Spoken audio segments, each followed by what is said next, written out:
36 people were on what many say was a life-changing trip, but none of them ever left a university laboratory. They volunteered to take the psychedelic ingredient that puts the so-called magic in certain kinds of mushrooms. And now there's a surprising follow-up.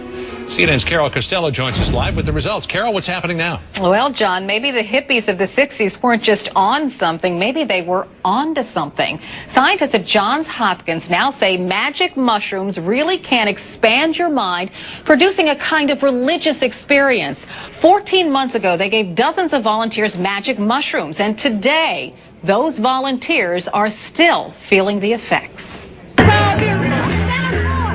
The whole Johns Hopkins study seems just so hippy-dippy 60s. It brings to mind Timothy Leary, the man who first widely touted the alleged magic in this tiny mushroom. 5 years ago, by accident in Mexico, I took Mexican mushrooms. Leary, a Harvard researcher, claimed his mushroom-induced psychotic trip was so spiritual it led him and a generation to turn on, tune in, and drop out. Yeah, until the federal government stepped in and made hallucinogenic drugs illegal.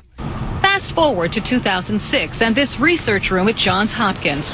36 volunteers took part in an initial study on whether psilocybin, the active ingredient in magic mushrooms, really does have a lasting spiritual effect on people.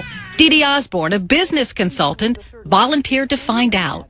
It's a beautiful feeling. I've not felt anything like that before. Osborne, lying on this couch, received one dose over an 8-hour period. She saw a kaleidoscope of colors. Then there was a tearing open of my heart, and then the feeling that we were all one. The effects of that single session are still with her 14 months later, and with other volunteers.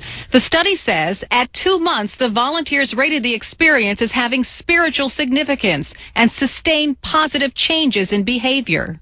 Most people had experiences that really looked quite indistinguishable from classically occurring mystical type experiences. The study is nothing like those done in the 60s. They're far more controlled. The goal is to explore whether this drug could prove therapeutic to those terminally ill.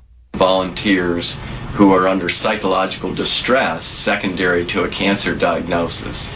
And the thought here is that an experience of this type, primary mystical experience, might well alter the course and the perception that the individual has of their disease process and quality of life.